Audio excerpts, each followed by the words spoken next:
Hello, dear friends. As a Ukrainian, I would like to share some very important things related to our culture today. I'm going to share about our dream. You know, there is American dream, for instance, and there is a Ukrainian dream. The paradise. How do we imagine the paradise? We Ukrainians believe that our poet Taras Shevchenko, in his short poem about the cherry garden, described what Ukrainian paradise would be like. Let me read to you the English translation of this poem. A cherry grove beside the cottage stands. The beetles hum above the cherry trees.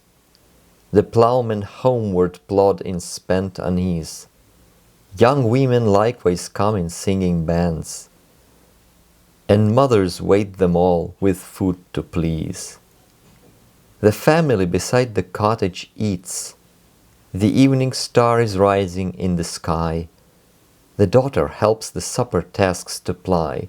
Words of advice the mother's mouth repeats, but songs of nightingales her words outvie. Her little folks beside the cottage small, the mother puts to rest in slumber deep, and she herself beside them falls asleep. Peace now prevails, but the young women all, and the sweet nightingale, no silence keep.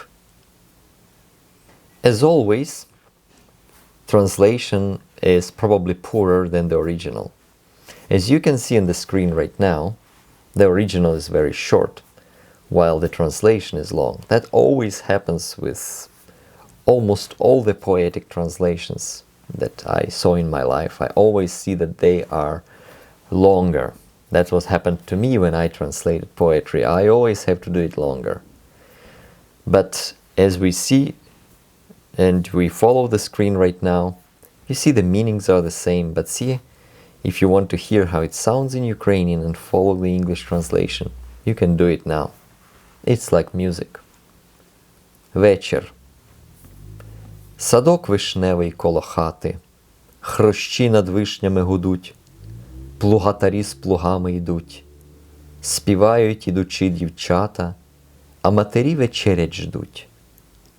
Сім'я вечеря коло хати, вечірня зіронька встає, дочка вечерять подає, а мати хоче навчати, так соловейко не дає.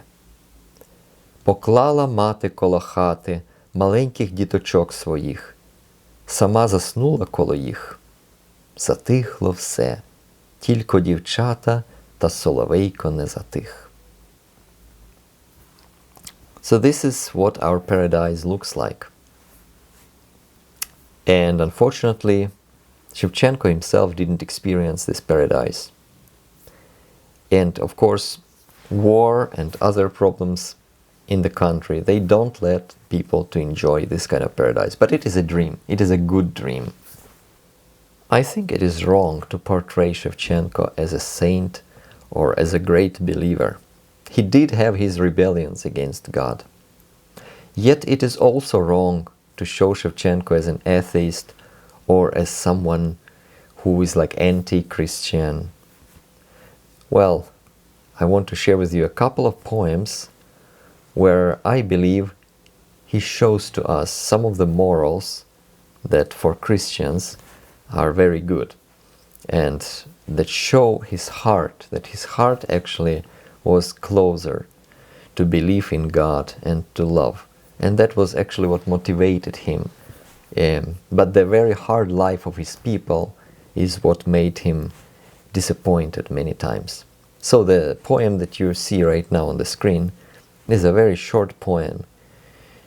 And in this poem, as you can see, if you read it on the screen, he is in prison, citadel, he's in prison, and he is writing to the people that used to be his colleagues, his friends, and they used to meet together. But now, what he writes to them is this: Friends, fellow exiles, shall we meet again? Or must we part forever? Do we bear our words of love and justice far away into the empty hovels of the steppes?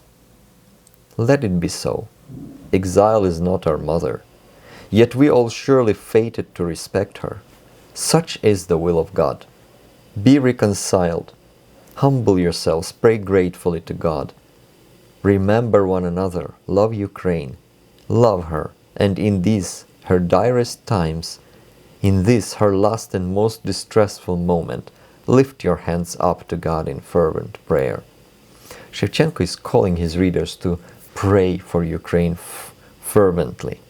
Indeed, these are beautiful words. Yeah, he says we should be humbled to your fate, but also you should keep praying to God.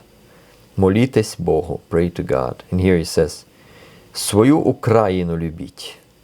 Любіть її во время люте, в останню тяжкую минуту за неї Господа моліть.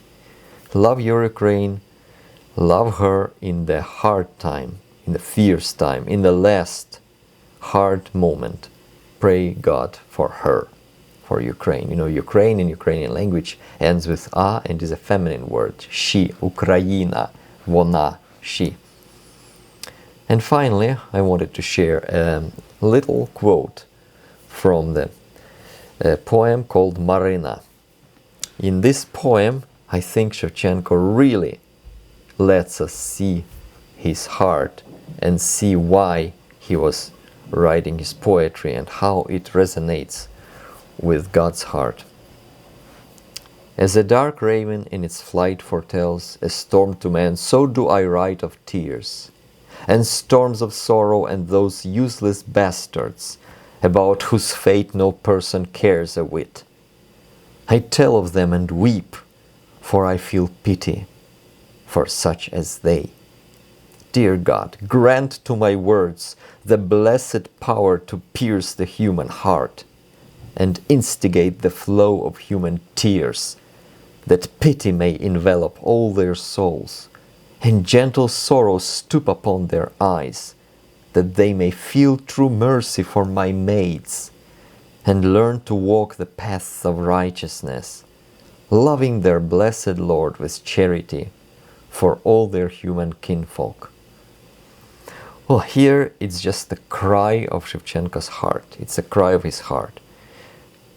Dear God, мій Боже милий, my dear God, мені їх жаль. I have pity for those people, for those bastards, for those girls, for those boys who were hurt, who were mistreated, who were abused. He was writing lots and lots of poems about those mistreated, those suffering. And he asks God to grant him, to grant to his words the power to pierce the human heart. It's a really powerful, powerful thing. And indeed, that's what Shevchenko's poems, I think his prayer was answered in a way.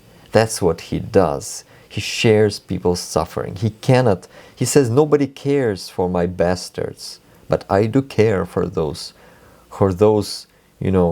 girls, women who were mistreated, who were abandoned, who gave birth to children, who didn't have fathers, and who suffered in the Tsarist Russia and still are suffering today.